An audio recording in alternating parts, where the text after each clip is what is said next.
എമ്പുരാനെതിരെ പ്രതിരോധ മന്ത്രാലയത്തിന് പരാതി. സിനിമയുടെ വിജയത്തിനു വേണ്ടി NIA വലിച്ചിഴച്ചു.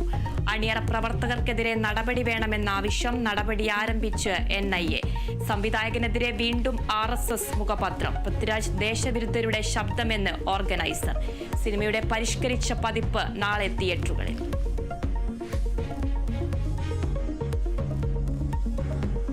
കേന്ദ്ര സർക്കാരിനെ വീണ്ടും പ്രശംസിച്ച് ശശി തരൂർ. പുതിയ വാഴ്ത്ത് കോവിഡ് കാലത്തെ വാക്സിൻ നയതന്ത്രത്തിൽ.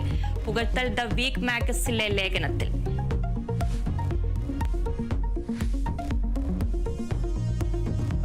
ട്രെയിനിൽ യുവാവിന് മർദ്ദനം യുവതിയോട് മോശമായി പെരുമാറിയത് ചോദ്യം ചെയ്തതിന്. ദൃശ്യങ്ങളുടെ അടിസ്ഥാനത്തിൽ പ്രതിയെ പിടികൂടി.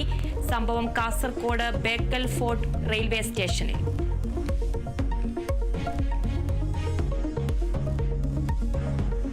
50-ാം ദിവസം സമരം കടുപ്പിച്ച ആശമാർ. സെക്രട്ടേറിയറ്റിന് മുന്നിൽ തലമുണ്ടനം ചെയ്തും മുടിമുറിച്ചും പ്രതിഷേധം.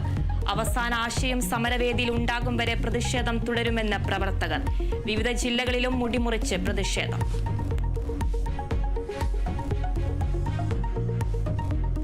വഖഫ് നിയമ ഭേദഗതി ബില്ലിനെ കേരള MPമാർ അനുകൂലിക്കണമെന്ന് KCBC നിലപാട് സ്വാഗതം ചെയ്ത് കേന്ദ്രമന്ത്രി കിരൺ റിജിജു. മുനമ്പം പ്രശ്നം പരിഹരിക്കേണ്ടത് ജനപ്രതിനിധികളുടെ ഉത്തരവാദിത്തമെന്ന് കേന്ദ്രമന്ത്രി. മതനിരപേക്ഷ മനസ്സുള്ള എല്ലാവരും ബില്ലിനെ എതിർക്കണമെന്ന് പാളയം ഇമാം. വഖഫ് സ്വത്തുക്കൾ കൈകാര്യം ചെയ്യേണ്ടത് വിശ്വാസികളെന്ന് VP സുഹാഗ് മൗലവി.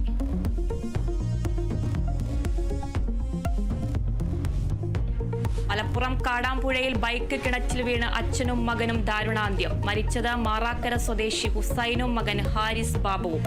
അപകടം പെരുന്നാൾ നിസ്കാരം കഴിഞ്ഞ് ബന്ധുവീട്ടിലേക്കുള്ള യാത്രക്കിടെ. തിരുവനന്തപുരം വർക്കലയിൽ ആൾക്കൂട്ടത്തിലേക്ക് വാൻ ഇടിച്ചുകയറി അമ്മയും മകളും മരിച്ചു.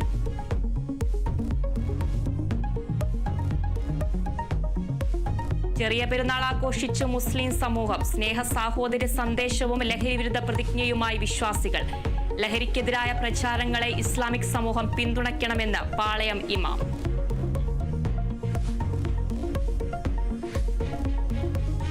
റഷ്യൻ പ്രസിഡന്റ് വ്ളാഡിമിർ പുടിന് മുന്നറിയിപ്പുമായി അമേരിക്ക. യുക്രൈനുമായുള്ള യുദ്ധം അവസാനിപ്പിച്ചില്ലെങ്കിൽ റഷ്യയിൽ നിന്ന് എണ്ണ വാങ്ങുന്ന രാജ്യങ്ങൾക്ക് അധിക തീരുവ ചുമത്തുമെന്ന് ട്രംപ്.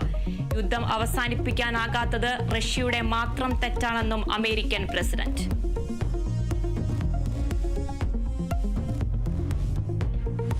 IPL-ൽ ഇന്ന് മുംബൈ കൊൽക്കത്ത പോരാട്ടം.